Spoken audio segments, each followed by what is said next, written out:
எல்லார் வீட்லையுமே காலையில் எழுந்துவேனே வீட்டில் வந்து வேலை அதிகமாக தான் இருக்குங்க. இன்னும் ஆடு மாடு இருக்கிற வீட்டில் வேலை கொஞ்சம் அதிகமாகவே இருக்குங்க. எங்கள் வீட்டில் வந்து வேறுபாடு பார்க்காம நீ தான் இந்த வேலை செய்யணும் நான் தான் இந்த வேலை செய்யணும்னு கிடையாதுங்க. எங்கள் வீட்டுக்காரரு அவர் உடம்பு நல்லா இருந்தால் அவரால் முடிஞ்ச அளவுக்கு எல்லா வேலையும் செய்வாருங்க. அதே மாதிரி தாங்க காலையில் எழுந்துவேனே மாட்டுக்கு புண்ணாக்கு போட்டு தவிடுலாம் போட்டு மாடு தண்ணி காமிச்சு மாடு எல்லாம் மேய கட்டுவாருங்க. அவர் கட்ட முடியாத டைமில் தாங்க நான் மாடை வந்து மேய கட்டுவேன். அதேமாரி கூட சாணி கூட சரிங்க நான் நீ தான் வாங்கணும்னு எங்கள் வீட்டுக்காரர் வந்து ஒரு நாளும் என்னை சொல்லவே மாட்டாருங்க. அவர் கால் வலி அதிகமாக இருந்தால் தலைவலி இருந்தால் மட்டும்தான் நான் சாணி வாருவேங்க.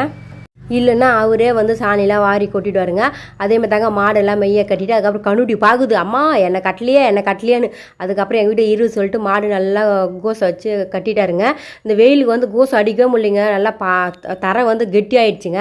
நல்லா மழை பெஞ்சா தாங்க கொஞ்சம் லூஸாக இருக்கும் தரை கோசை அடித்து ஈஸியாக இருக்குங்க. அதுக்கப்புறம் கண்ணுட்டியும் கட்டிட்டு நான் பின்னாடியே கொஞ்சம் வீடியோ எடுத்தேங்க. அதுக்கப்புறம் எங்கள் வீடியோ முடிஞ்ச அளவுக்கு சாணிலாம் வாரி கொட்டிட்டாருங்க. எங்கள் வீடியோ பிடிச்சிருந்தா மறக்காம லைக் பண்ணுங்கள், ஷேர் பண்ணுங்கள்.